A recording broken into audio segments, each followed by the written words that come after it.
الإنجيل كزرع أخرج شطأه فآزره فاستغلظ فاستوى على سوقه يعجب الزراع ليغيظ بهم الكفار وعد الله الذين آمنوا وعملوا الصالحات منهم مغفرة وأجرا عظيما.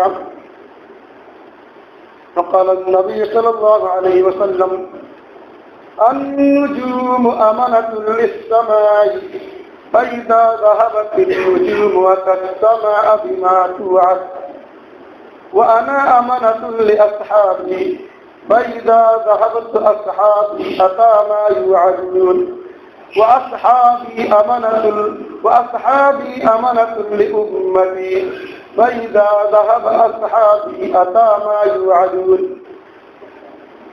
محترم سامعین کرام، سب سے پہلے اللہ رب العالمین کی تعریف، توصیف، کبریائی، بڑائی، حمد و ثنا لائق و زیبا ہے. انہوں نے ہم اور آپ کو اس دنیا کے اندر پیدا کیا، بھیجا، عدم سے وجود میں لایا، اور تمام نبیوں پر اللہ رب العالمین کی درود و سلام نازل ہو، خصوصاً ہمارے آخری نبی جناب محمد رسول اللہ صلی اللہ علیہ وسلم. محترم سامعین کرام، جو حضرات ٹیک لگائے ہیں دیوار پہ تھوڑا سا، یہ آداب میں سے نہیں ہے. محترم سامعین کرام، آپ قرآن و حدیث کا مطالعہ کریں گے، دینی کتابوں کا، اسلامی کتابوں کا مطالعہ کریں گے. ان کتابوں میں دین کے اندر ایک مسلمان کی جو شعار ہونی چاہیے، جو پہچان ہونی چاہیے کہ ایک مسلمان جب ایمان لے آتا ہے تو اس کے لیے کیا چیزیں ضروری ہو جاتی ہیں. ایک آدمی جب اسلام لے آتا ہے تو اس کے اندر کن کن چیزوں میں بدلاؤ ہونی چاہیے، کن کن چیزوں میں تبدیلی ہونی چاہیے، وہ اس کے شب و روز میں، اس کی زندگی میں وہ چیز ظاہر ہونی چاہیے، تاکہ کوئی اگر دیکھے تو کہہ سکے کہ یہ مسلمان ہے، یہ پکا مسلم ہے، پکا مومن ہے. ان کے اخلاق و کردار کو دیکھ کر کے، ان کے شکل و صورت کو دیکھ کر کے، یعنی ہر اعتبار سے ایسا لگے، دور ہی سے پہچان ہو کہ یہ پکا مومن ہے، پکا مسلمان ہے.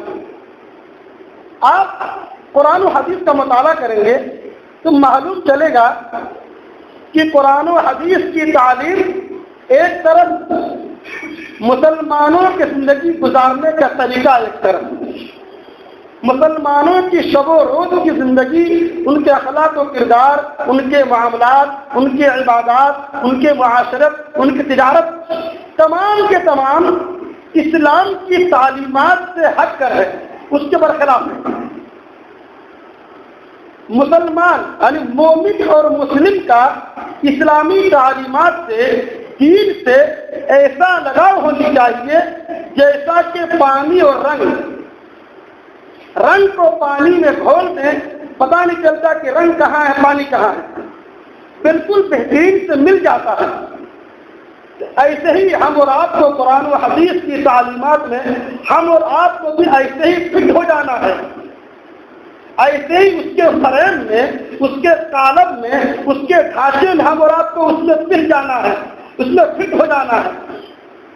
لیکن مسلمانوں کے طریقے کو دیکھ کر، ان کے طور طریقے کو دیکھ کر، ان کے ادا کو دیکھ کر، ان کے زندگی گزارنے کے ڈھنگ کو دیکھ کر، اس کے انداز کو دیکھ کر ایسا ہوتا ہے جیسے پانی اور پتھر.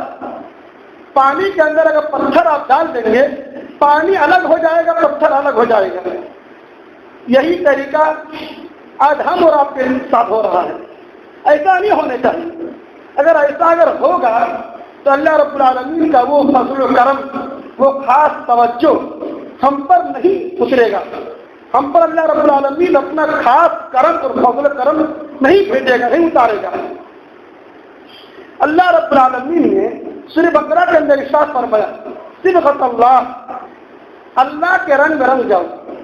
وَمَنْ أَحْسَنُ مِنَ اللَّهِ صِبْغَةً، کیونکہ اللہ رب العالمین کا رنگ سے بہتر کوئی رنگ نہیں ہے.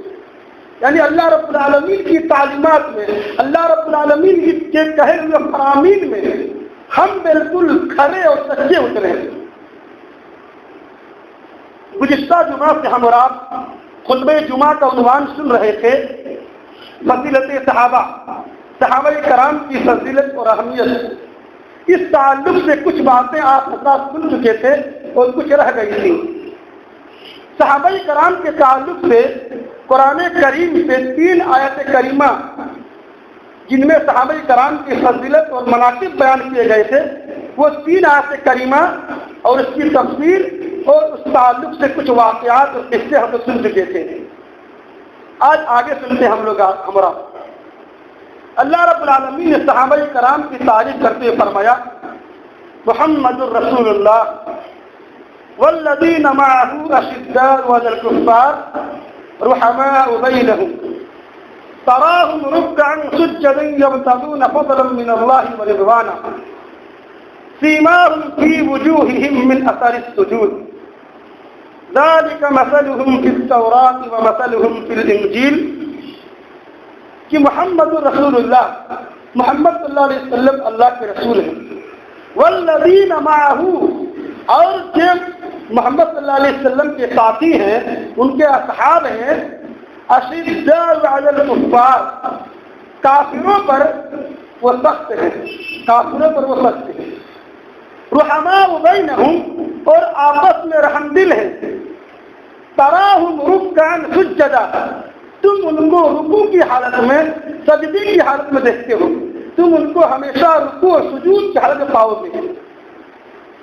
یبتغون فضلا من اللہ ورضوانا اس رکوع اور سجود کی وجہ سے، اس رکوع اور سجود کے ذریعے سے وہ اللہ رب العالمین کا فضل تلاش کرتے ہیں، اللہ رب العالمین کا فضل اور اس کی رضامندی کے طالب ہوتے ہیں، اس کے جستجو رکھتے ہیں۔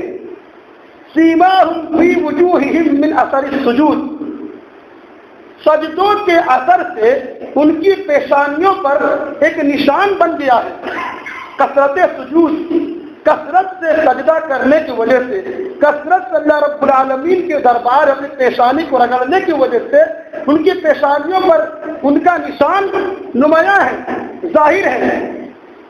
ان کی یہی مثال تورات میں بیان کی گئی ہے، جو صفات ابھی ہوا ہے، گزری ہے، یہی صفات تورات کے اندر ہے، اور انجیل کے اندر صحابہ کرام کی مثال اس کھیتی کے مانند بیان کی گئی ہے، جو کھیتی سب سے پہلے سال اپنی کوپل نکالتی ہے، پھر اسے سہارا دیا جاتا ہے تو مضبوط ہو جاتا ہے اور تنے پر کھڑا ہو جاتا ہے سیدھا،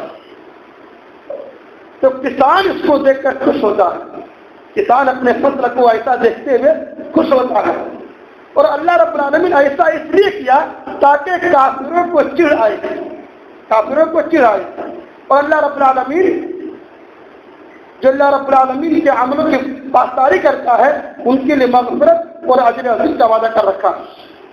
اس آیت کریمہ میں غور کریں، ترجمہ میں اس آیت کریمہ میں اللہ رب العالمین نے صحابہ کرام کے چند خوبی اور صفات بیان کیے ہیں۔ صحابہ کرام کی سب سے پہلی خوبی اور صفت یہ ہے کہ یہ آپس میں رحمدل ہیں۔ صحابہ کرام کی سب سے پہلی خوبی یہ کافروں پر سخت ہیں، اشداء الکفار کافروں پر سخت ہیں۔ دوسری خوبی رحماء بینہم آپس میں رحمدل ہیں۔ تیسری خوبی کہ تم ان کو ہر وقت رکوع اور سجدے کی حالت میں پاؤ گے۔ چوتھی خوبی اس رکوع اور سجود کے ذریعے سے وہ اللہ رب العالمین کی خوشنودی، رضامندی اور فضل کی تلاش کرتے ہیں، فضل کے جستجو رہتے ہیں۔ اور پانچویں خوبی کیا ہے کہ کثرت سجود کی وجہ سے، زیادہ سجدے کرنے کی وجہ سے ان کی نشانی ان کے پیشانیوں پر نمایاں ہے، حیا ہے۔ اور چھٹی خوبی کیا ہے کہ صحابہ کرام کی شرف و فضیلت، ان کی عظمت، ان کی برتری قرآن سے پہلی کتابوں میں موجود ہے۔ قرآن سے پہلے جتنی آسمانی کتابیں موجود ہیں اتری ہیں، ان تمام کتابوں میں صحابہ کرام کی فضیلت اور تذکرے موجود ہیں۔ ساتویں خوبی کیا ہے؟ ساتویں خوبی یہ ہے کہ صحابہ کرام پہلے کمزور تھے، پھر آہستہ آہستہ مضبوط ہوتے گئے، قوی ہوتے گئے۔ اس چیز کو دیکھ کر کے، صحابہ کرام کے اثر و رسوخ کو دیکھ کر کے، صحابہ کرام کی تعداد کو بڑھتے دیکھ کر کے کافر چڑھتے تھے اور وہ ہمیشہ کش میں رہتے تھے کہ کیسے ہم انہیں تکلیف دیں۔ کہ ان خوبیوں کے حامل جو ان صفات سے حامل ہوگا، جو ان صفات کا پیکر ہوگا، اللہ رب العالمین ان سے مغفرت اور اجر عظیم کا وعدہ کیا ہے۔ یہ صحابہ کرام کی خوبیاں اللہ رب العالمین نے گنائی ہیں۔ ان تمام خوبیوں کو اگر آپ گہرائی میں جائیں اور دیکھیں تو ہم اور آپ کے لیے صحابہ کرام کی ہر خوبی کے اندر، ہر صفت کے اندر ایک سبق ملے گا، ایک عبرت ملے گا۔ صحابہ کرام کافروں کے معاملے میں کافروں پر سخت ہوتے تھے۔ آج ہم اور آپ اس کے الٹا ہو گئے ہیں، اپنوں سے ہم اور آپ سختی برتتے ہیں اور غیروں سے ہم اور آپ نرمی اختیار کر رہے ہیں، الٹا ہو رہا۔ دوسری چیز، وہ آپس میں رحم دل تھے، آپس میں ایک دوسرے کی خبر گیری کرتے تھے۔ اگر ایک صحابہ کرام کو کوئی تکلیف ہو جائے، اگر ایک صحابی کوئی مشکل میں پڑ جائے تو اس صحابی کی خبر گیری کرتے تھے، اس کا حال کیا پوچھتے تھے۔ آج ہم اور آپ صرف اپنے اور اپنے، کون مر رہا ہے، جی رہا ہے، پریشان ہے، تکلیف میں ہے، خوشی میں ہے، غم میں ہے، سوائے عید و بقرعید کے، وہ بھی عید و بقرعید میں رسمی طور پر ایک دن تو مسلسل چھوڑیے، دن کے ایک پہر۔ یہ ہم اور آپ نبی کے ماننے والے، صحابہ کرام کے ماننے والے، اور ہماری حالت صحابہ کرام کی حالت سے، ہماری کنڈیشن، ہمارے رہنے سہنے کے طرز ادا صحابہ کرام کے طرز ادا سے الگ ہے۔ اس کے بعد صحابہ کرام کثرت سے سجدے کرتے تھے، رکوع کرتے تھے۔ کیا مطلب ہے؟ کثرت سے ہمہ وقت اللہ رب العالمین کی عبادت کرتے تھے۔ ہم اور آپ عبادتوں سے دور ہیں۔ دین کے اندر جو احکام ہم پر لاگو کیے ہیں، اللہ رب العالمین جو احکام ہم کو کرنے کو کہے ہیں، ہم ان سے دور ہیں۔ تہجد، نوافل، یہ تو دور کی بات ہے۔ فرائض کا اہتمام نہیں کر رہے ہیں، فرائض کا اہتمام سے نہیں ہو رہی ہے۔ اور ان نوافل کے ذریعے سے، تہجد کے ذریعے سے، عبادتوں کے ذریعے سے وہ اللہ رب العالمین کی خوشنودی چاہتے تھے۔ یہ چاہتے تھے کہ ہماری عبادتوں کے ذریعے سے اللہ رب العالمین ہم سے خوش ہو جائے، ہم سے راضی ہو جائے۔ آج ہم اور آپ کہیں نہ کہیں ہماری عبادت کرنے کا مقصد، ہم اور آپ کا دین سے زیادہ لگاؤ کرنے کا مقصد، دین سے زیادہ قریب ہونے کا مقصد کہیں نہ کہیں ناموری ہے، کہیں نہ کہیں شہرت کی طلبی ہے، کہیں نہ کہیں ہم لوگوں میں اچھا بننے کی چاہ رکھتے ہیں کہ ہمیں لوگ اچھا کہیں۔ کہیں نہ کہیں ایک درجہ میں، ایک پوائنٹ میں، کہیں نہ کہیں ہر انسان کے اندر ایک پایا جا رہا ہے۔ مسجدوں کی خدمت، مسجدوں میں بڑھ چڑھ کے تعاون، نیکی اور خیر کے کاموں میں سبقت کرنا، یہاں تک کہ قربانیوں کو بھی لوگ نہیں چھوڑے ہیں۔ اس قربانی جو اللہ رب العالمین کے خالص تقوی کی بنا پر ہونی چاہیے، اللہ رب العالمین کی خوشنودی کے لیے ہونا چاہیے، وہاں بھی ہم اور آپ ریاکاری، شہرت، ناموری چاہتے ہیں۔ صحابہ کرام اپنی عبادتوں کے ذریعے سے، اپنے نیک بننے کی وجہ سے لوگوں سے واہواہی یا لوگوں کے درمیان مشہور اور فیمس ہونے کی چاہ نہیں تھی۔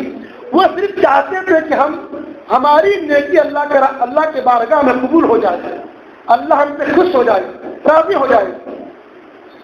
پانچویں خوبی کیا ہے کہ صحابہ کرام کے تذکرے تورات میں بھی ہے، انجیل میں بھی ہے، زبور میں بھی ہے، تمام آسمانی کتابوں میں موجود ہیں کتنے اچھے انسان تھے وہ لوگ، کس خوبی اور صفت کے حامل انسان تھے وہ لوگ.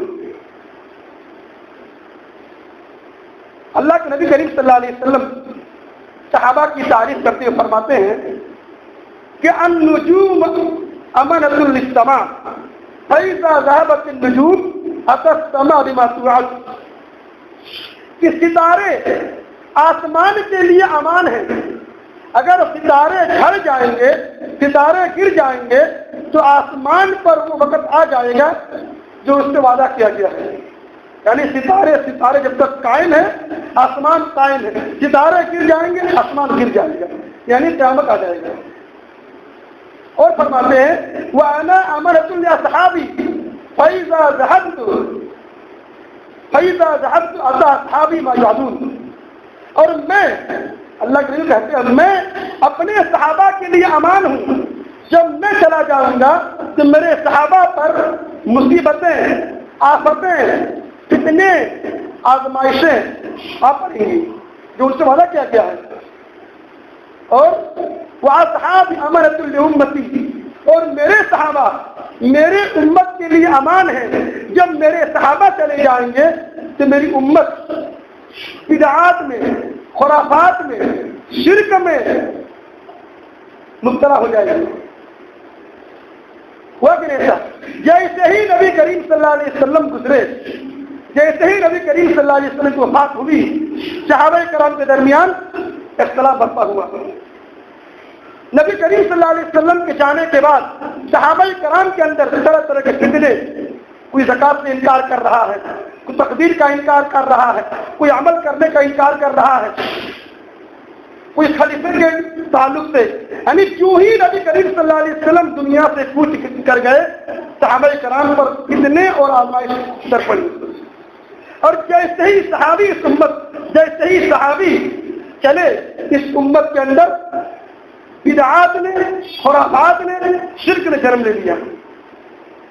آپ کتابوں کو پڑھیے، سیرتوں کو پڑھیے، اسلامی تاریخ پڑھیے، آپ کو معلوم چلے گا. یہ صحابہ کرام فضیلت کے تعلق سے پہلی حدیث. دوسری حدیث عبداللہ بن مسعود راوی ہے، فرماتے ہیں کہ نبی کریم صلی اللہ علیہ وسلم سے پوچھا گیا، سوال کیا گیا کہ سب سے بہترین لوگ کون سے ہیں؟ اللہ کے نبی نے فرمایا قرنی ثم الذین یلونہم ثم الذین یلونہم، میرے زمانے کے لوگ سب سے بہترین لوگ ہیں، اس کے بعد والے. یعنی نبی کریم صلی اللہ علیہ وسلم کے زمانے میں کون لوگ تھے؟ صحابہ کرام. اللہ کے نے فرمایا کہ میرے زمانے کے لوگ یعنی صحابہ کرام سب سے بہترین لوگ ہیں. اس کے بعد جو دور آئے گا وہ لوگ اچھے ہیں، اس کے بعد جو دور آئے گا یعنی صحابہ کرام سب سے افضل ہے، اس کے بعد تابعین کا دور آتا ہے، اس کے بعد تبع تابعین کا دور آتا ہے. یہ تینوں دور کے لوگوں کے بارے میں اللہ رب العالمین نے گواہی دی کہ یہ سب سے بہترین لوگ ہیں. سب سے بہترین لوگ ہونے کے باوجود بھی ان زمانے کے اندر کچھ بدعتیں، کچھ اختلافات پیدا ہو گئی ہیں. بعد میں لوگ دفاع کرتے گئے لیکن کہیں نہ کہیں شوسے ووسے نکل گئے تھے، بدعات کے، تقلید کے کہیں نہ کہیں نکل گئے تھے. اسی طرح صحابہ کی اہمیت پر، فضیلت پر تیسری حدیث اللہ کے نبی نے فرمایا لا تسبوا اصحابی فوالذی بیدہ لو ان انفق مثل احد ذهبا ما بلغ مد احدهم ولا نصیفہ، کہ میرے صحابہ کو برا بھلا مت کہو، گالی مت دو.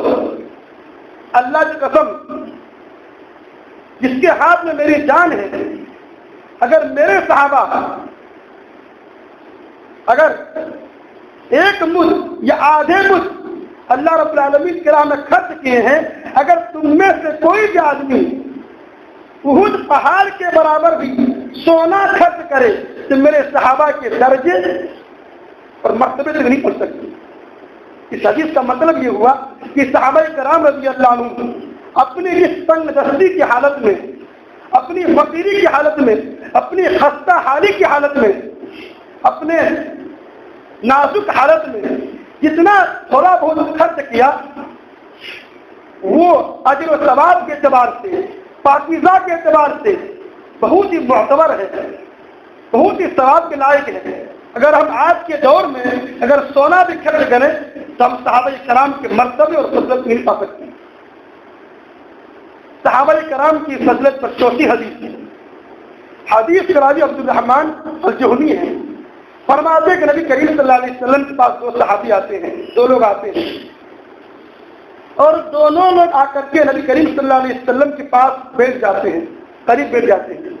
ان میں سے ایک آدمی نبی کریم صلی اللہ علیہ وسلم سے بیعت کے لیے ہاتھ آگے بڑھاتا ہے، وہ سوال کرتا ہے اللہ کے نبی اس شخص کے بارے میں آپ کا کیا خیال ہے، آپ کی کیا رائے ہے جو آپ پر ایمان لائے، آپ کی تصدیق کرے اور آپ کی فرما برداری کرے اور اس پر ڈٹے رہے۔ اللہ کے نبی نے فرمایا اس کے لیے توبہ ہے، یعنی جنت ہے۔ وہ آدمی پیچھے ہٹ گیا۔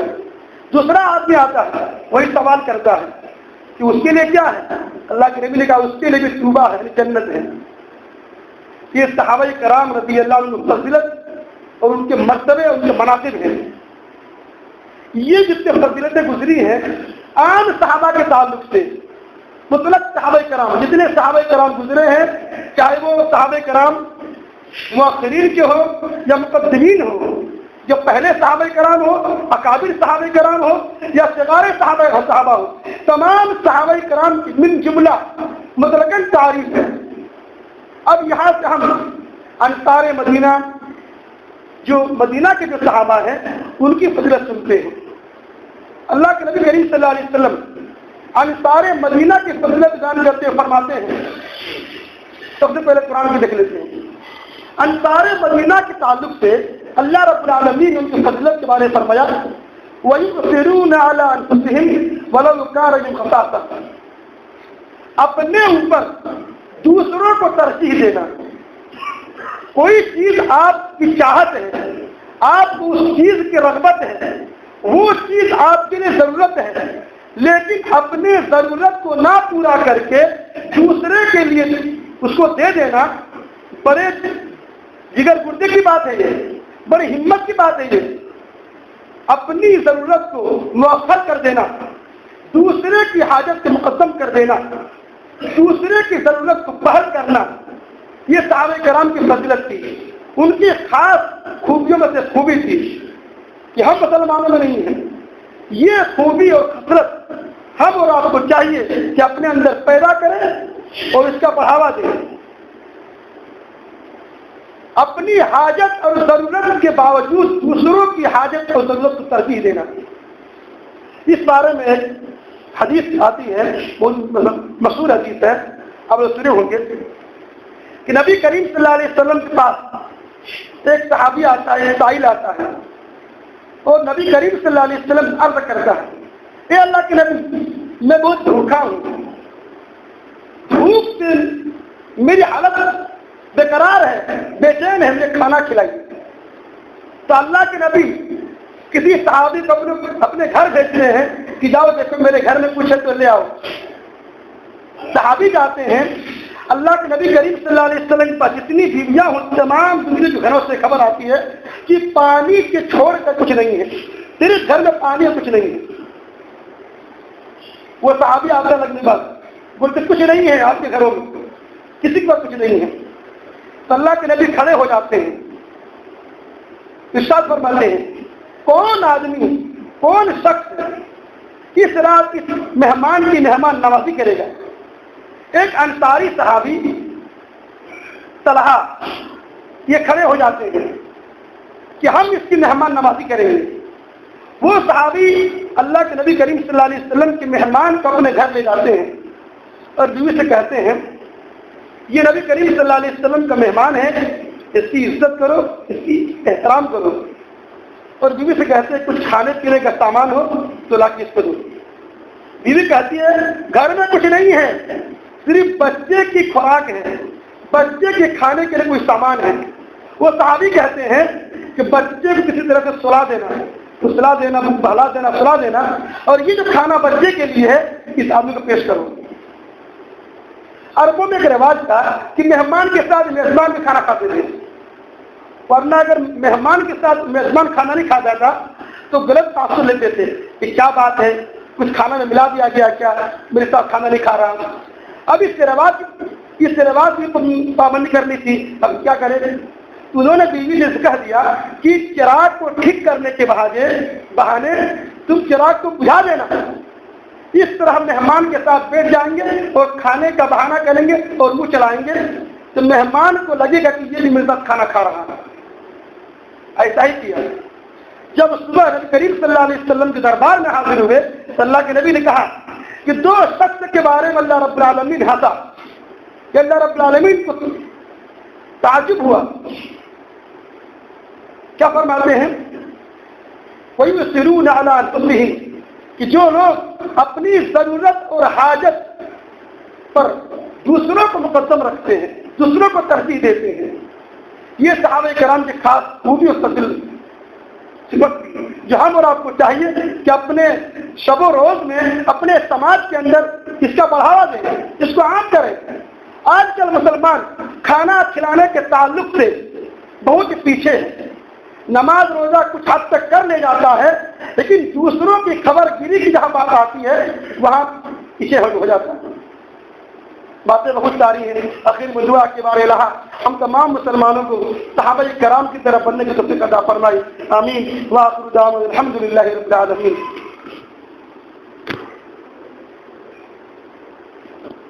إن الحمد لله نحمده ونستعينه ونستغفره ونعوذ بالله من شرور أنفسنا ومن سيئات أعمالنا، من يهده الله فلا مضل له ومن يضلله فلا هادي له، وأشهد أن لا إله إلا الله وأشهد أن محمدا عبده ورسوله، أما بعد فإن خير الحديث كتاب الله وخير الهدي هدي محمد صلى الله عليه وسلم، وشر الأمور محدثاتها وكل محدثة بدعة وكل بدعة ضلالة وكل ضلالة في النار۔ أعوذ بالله السميع العليم من الشيطان الرجيم من همزه ونفخه ونفسه، بسم الله الرحمن الرحيم، إن الله وملائكته يصلون على النبي يا أيها الذين آمنوا صلوا عليه وسلموا تسليما، اللهم صل على محمد وعلى آل محمد كما صليت على إبراهيم وعلى آل إبراهيم إنك حميد مجيد، اللهم بارك على محمد وعلى آل محمد كما باركت على إبراهيم وعلى آل إبراهيم إنك حميد مجيد۔ عباد الله رحمكم الله، إن الله يأمر بالعدل والإحسان وإيتاء ذي القربى وينهى عن الفحشاء والمنكر والبغي يعظكم لعلكم تذكرون، اذكروا الله يذكركم وادعوه يستجب لكم ولذكر الله تعالى أولى وجل وأكبر، والله يعلم ما تصنعون۔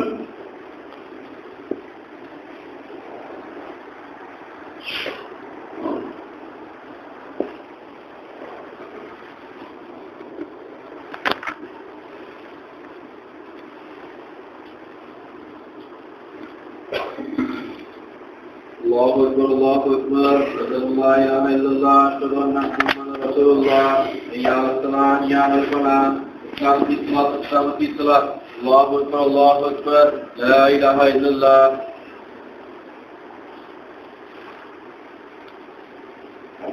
سفر کو درست کر لیں۔ اللہ اکبر۔